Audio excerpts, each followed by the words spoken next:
सियासत के अखाड़े पर बड़े बड़े पहलवानों को धोबी पछाड़ देने वाले सपा संरक्षक और 3 बार उत्तर प्रदेश के मुख्यमंत्री रहे मुलायम सिंह यादव आखिरकार जिंदगी की जंग हार गए। सोमवार की सुबह जब दिल्ली के मेदांता अस्पताल से मुलायम सिंह यादव के निधन की खबर आई तो दिल्ली से लेकर लखनऊ तक मातम छा गया। हजारों हजार कार्यकर्ता और समर्थकों की आंखें नम हो गई। मुलायम सिंह की इस दुनिया से चले जाने के बाद देश की सियासत में बनी खाई को भरने में सालों लग जाएंगे और सालों तक उनके गढ़े इतिहास को याद किया जाएगा। देखिए ये रिपोर्ट। माननीय उपाध्यक्ष महोदय, आपको बहुत बहुत धन्यवाद। मैं कोई ज़्यादा भाषण नहीं देंगे, संक्षिप्त बात करेंगे मुश्किल से 5 मिनट में। जिसका जलवा कायम है उसका नाम मुलायम है। राजनीति की चौसर पर चारों तरफ यही नारा बीते 4 दशक से छाया हुआ है। सियासी अखाड़ों में एक पहलवान के दांव किस तरह से राजनीति बदल देते हैं, इसका पर्याय मुलायम सिंह यादव बन चुके हैं। उत्तर प्रदेश की राजनीति ने आजादी के बाद जिस मोड़ से अपना रास्ता बदला, मुलायम सिंह यादव वहीं से खड़े दिखाई दिए। पिछड़े वर्गों की आकांक्षाओं के प्रतीक बने मुलायम सिंह को राजनीति का एक ऐसा समीकरण रचने का श्रेय जाता है जिसके आगे पुराने सारे समीकरण या तो ध्वस्त हो गए या फीके पड़ गए। फिर चाहे वो जनता पार्टी को तोड़ना हो या सरकार बनाने के लिए बहुजन समाज पार्टी को साथ जोड़ना। अखाड़े की मिट्टी में बड़े हुए मुलायम ने अपने पसंदीदा चरखा दांव का राजनीति में भी खूब इस्तेमाल किया। मुलायम सिंह यादव का जन्म 22 नवंबर 1939 को इटावा जिले के सैफई गांव में मूर्ति देवी और सुघर सिंह के किसान परिवार में हुआ था। मुलायम सिंह अपने 5 भाई बहनों में रतन सिंह से छोटे और अभय राम सिंह, शिवपाल सिंह यादव, राम गोपाल सिंह यादव और कमला देवी से बड़े हैं। इटावा के सैफई गांव में जन्मे मुलायम सिंह यादव का शुरुआती जीवन इसी जिले के आसपास गुजरा। यहीं से उनकी शुरुआती पढ़ाई हुई और इटावा के के कॉलेज से बीए और बीटी की डिग्री ली। यहीं पर मुलायम लोहिया की समाजवादी विचारधारा के संपर्क में आए और फिर छात्र संघ के अध्यक्ष बने। मुलायम जब सिर्फ 14 साल के थे तो लोहिया ने सिंचाई शुल्क में बढ़ोतरी के खिलाफ आंदोलन चलाया था और मुलायम उस आंदोलन के लिए पहली बार जेल गए।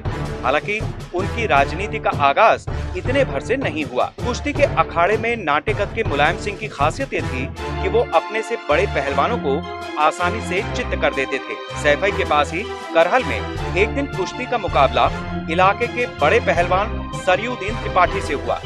सरयुद्दीन कद में उनसे काफी लंबे थे, लेकिन मुलायम ने उन्हें भी चित्त कर दिया। प्रतियोगिता के दौरान वहां जसवंत नगर के विधायक नत्थू सिंह भी मौजूद थे। कुश्ती के बाद नत्थू सिंह मुलायम से मिले और उन्हें अपने साथ जोड़ लिया। अब वो संयुक्त समाजवादी पार्टी के कार्यक्रमों में सक्रिय हो चुके थे। कहते हैं कि पहलवानी के दौर में अखाड़े के अंदर मुलायम का प्रिय दांव धोबी पछाड़ और चरखा होता था। तब किसी ने सोचा था कि धोबी पछाड़ का यही दांव वो राजनीति में ले आएंगे। बाद में उन्होंने आगरा से एमए की डिग्री ली और कुछ समय के लिए अध्यापक हो गए। अर्जुन सिंह भदौरिया ने सिखाया समाजवाद का ककहरा। 60 के उस दशक में राम मनोहर लोहिया समाजवादी आंदोलन के सबसे बड़े नेता थे। उस दौर में देश भर की तरह उत्तर प्रदेश के इटावा में भी समाजवादियों की रैलियां होती थी और इन रैलियों में नेताजी जरूर शामिल होते थे। समाजवादी विचारधारा उन्हें रमने लगी थी। अब वो अखाड़े के साथ साथ रैलियों में भी पाए जाते थे। समय बीतता गया और नेताजी समाजवाद के रंग में रंगते गए। इटावा के मशहूर समाजवादी नेता अर्जुन सिंह भदौरिया कमांडर ने उन्हें समाजवाद के पूरे ककहरे से परिचित कराया। 1967 का विधानसभा चुनाव हुआ तो जसवंत नगर से नत्थू सिंह को टिकट दिया गया, लेकिन अपनी उम्र की दुहाई देकर नत्थू सिंह ने अपनी जगह मुलायम सिंह को टिकट देने के लिए कहा।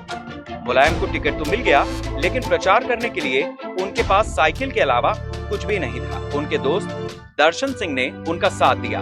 दर्शन सिंह साइकिल चलाते और मुलायम करियर पर पीछे बैठकर गांव-गांव जाते। पैसे नहीं थे ऐसे में दोनों लोगों ने मिलकर एक वोट एक नोट का नारा दिया। वो चंदे में 1 रुपया मांगते और उसे ब्याज सहित लौटाने का वादा करते। इस बीच चुनाव प्रचार के लिए एक पुरानी अम्बेसडर कार खरीदी गई। गाड़ी तो आ गई, लेकिन उसके लिए ईंधन यानी तेल की व्यवस्था कैसे हो, ये बड़ा सवाल था। तब मुलायम सिंह के घर पर बैठक हुई।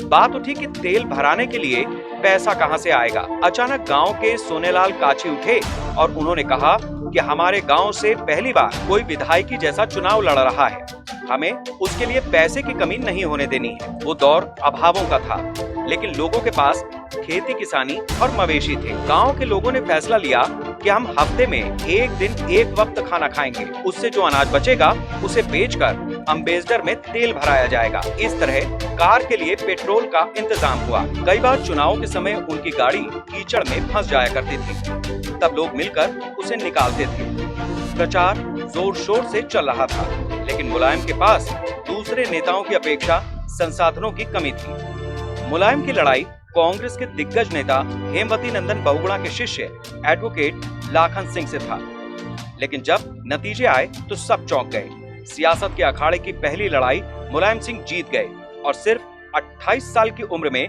प्रदेश के सबसे कम उम्र के विधायक बने और यहाँ से मुलायम सिंह नेताजी हुए। अपना पहला ही विधानसभा चुनाव मुलायम सिंह जीत गए और उसके बाद 8 बार उस क्षेत्र के विधायक बने। इस पहली जीत का जब उनके गांव सैफई में जश्न मनाया जा रहा था तो वहां गोली चल गई। मुलायम सिंह नाटे कद के थे, इसलिए वो बच गए और गोली उनके पीछे खड़े एक लंबे आदमी को लगी। एक बार फिर ऐसा ही मौका आया जब उन पर गोलीबारी की गई, लेकिन वो यहाँ भी बाल बाल बच गए।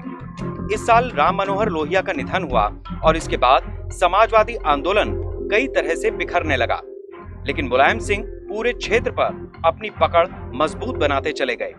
उसी समय चौधरी चरण सिंह किसानों के बीच एक मजबूत ताकत के रूप में उभर रहे थे। मुलायम सिंह संयुक्त समाजवादी पार्टी का दामन छोड़कर भारतीय क्रांति दल में शामिल हुए और अगला चुनाव इसी के टिकट से जीते। हालांकि मुलायम सिंह के पीछे पीछे उनका भारतीय क्रांति दल भी जल्द ही चौधरी चरण सिंह की शरण में आ गया और दोनों पार्टियों के विलय से जो नया दल बना उसका नाम था भारतीय लोक दल। आपातकाल लगा तो बाकी विपक्षी नेताओं की तरह ही मुलायम सिंह को भी जेल भेजा गया। आपातकाल के बाद जनता पार्टी बनी तो मुलायम सिंह यूपी में उसके सबसे सक्रिय सदस्यों में से एक थे। आपातकाल के बाद हुए चुनाव ने भारतीय राजनीति को पूरी तरह से बदल दिया था। इस चुनाव में लोगों ने कांग्रेस और आपातकाल के खिलाफ गुस्सा तो व्यक्त किया ही, साथ ही ऐसे लोगों को अपनी वोट की ताकत का एहसास भी हुआ और इसी के बाद चुनावी समीकरणों में ऊंची जातियों का वर्चस्व टूटने लगा।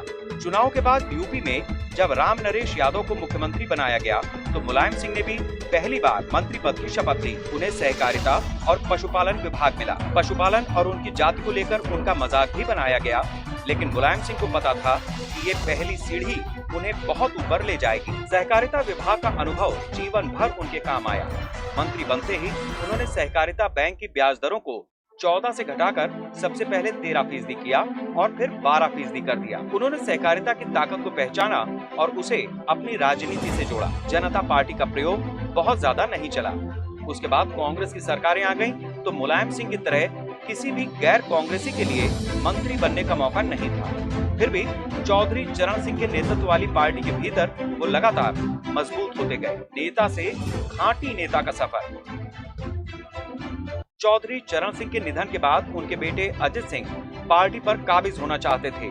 मुलायम सिंह ने इसका विरोध किया और पार्टी दो फाड़ हो गई। मुलायम सिंह जिस धड़े में थे उसका नेतृत्व हालांकि हेमवती नंदन बहुगुणा के पास था, लेकिन वो बहुत सक्रिय होने की स्थिति में नहीं थे, इसलिए पार्टी की असल कमान मुलायम सिंह के हाथों में ही थी। एक तरह से यही समय था जब मुलायम सिंह ने खुद को बड़ी जिम्मेदारी संभालने के लिए तैयार कर लिया था। किसी खांटी राजनेता की तरह वो ऐसे लोगों में गिने जाने लगे थे जो हर जिले में अपने कार्यकर्ताओं को न सिर्फ पहचानता है बल्कि उनके नाम तक याद रखता है। यही वो दौर था जब लोगों ने ये जाना कि मुलायम सिंह अपने पास आने वाले किसी भी शख्स की मदद के लिए तैयार रहते हैं, चाहे वो किसी भी दल या विचारधारा का क्यों ना हो। इसी दौर में मुलायम सिंह ने एक मेटाडोर गाड़ी में बैठकर पूरे प्रदेश का सघन दौरा भी किया।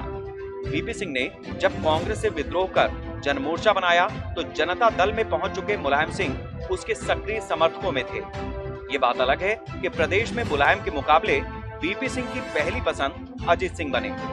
इसलिए जब यूपी में मुख्यमंत्री पद के दावेदारी का मौका आया तो मुलायम के मुकाबले अजित सिंह को दिल्ली सरकार का समर्थन हासिल था। लेकिन प्रदेश की राजनीति और विधायकों पर मुलायम सिंह की पकड़ ज्यादा मजबूत थी। इसीलिए दिल्ली से भेजे गए पर्यवेक्षकों के सामने उन्हें ही मुख्यमंत्री बनाने के अलावा कोई चारा नहीं था। अजित सिंह को केंद्रीय उद्योग मंत्री के पद से ही संतोष करना पड़ा। बाद में जब मंडल आयोग की सिफारिशें स्वीकार हुई तो उत्तर प्रदेश की राजनीति जिस तरह से बदली, उसमें मुलायम सिंह प्रदेश ही नहीं देश की राजनीति की एक बड़ी ताकत बन गए। मुख्यमंत्री के तौर पर यहाँ उनका कार्यकाल करीब 1.5 साल का रहा। इस पूरे दौर में एक स्थायी चीज ये रही कि मुलायम ने हमेशा भाजपा के राम मंदिर आंदोलन की आलोचना की। यही वजह है कि जब अयोध्या पहुंचे कार सेवक उग्र हुए तो सरकार ने उन्हें नियंत्रित करने के लिए उन पर गोलियां चलवा दी, जिसमें 5 कार सेवकों की मौत हो गई, जिससे उन्हें काफी आलोचनाओं का सामना करना पड़ा। लेकिन वो डिगे नहीं। जनता दल जब टूटा तो वो मंडल लागू करने वाले वीपी सिंह के साथ जाने के बजाय चंद्रशेखर की समाजवादी जनता पार्टी यानी सजपा में शामिल हुए। लेकिन उनका ये साथ लंबा नहीं चला। राम रथ पर सवार होकर जब भाजपा सत्ता में आई और कल्याण सिंह मुख्यमंत्री बने तो प्रदेश विधानसभा में सजपा के सदस्यों की संख्या महज 24 थी।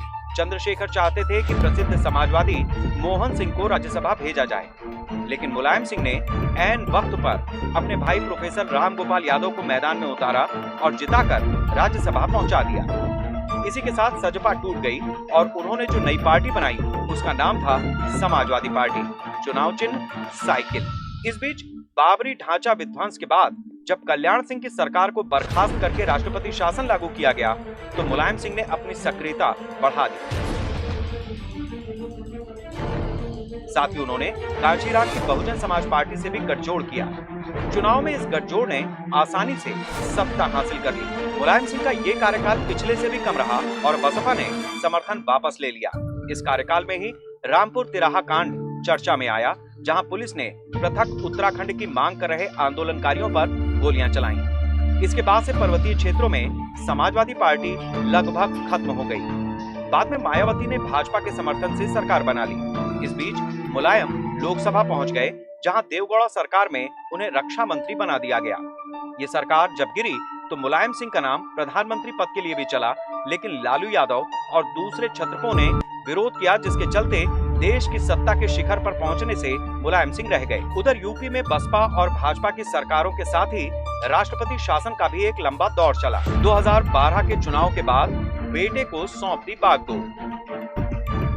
आखिरकार 2003 में मुलायम सिंह बसपा को तोड़ने और निर्दलीय विधायकों के समर्थन से सरकार बनाने में कामयाब हो गए। वो उस समय लोकसभा सदस्य थे और जब उन्होंने गुन्नौर से विधानसभा चुनाव लड़ा तो वो रिकॉर्ड मतों से जीते। ये उनका सबसे लंबा कार्यकाल था, जो करीब 3.5 साल तक चला। इसके बाद 2012 के चुनाव में जब उनकी पार्टी को पूर्ण बहुमत मिला तो उन्होंने बागडोर अपने बेटे अखिलेश को सौंप दी। अखिलेश ने जल्द ही सरकार ही नहीं, पार्टी पर भी पूरी पकड़ बना ली। उनके कार्यकाल के आखिर में जब पार्टी और परिवार दोनों में विभाजन रेखाएं उभरी तो अखिलेश अपने पिता को पार्टी अध्यक्ष पद से हटाकर खुद अध्यक्ष बन गए। हालांकि बाद में मुलायम सिंह सबको साथ जोड़ने में कामयाब हुए।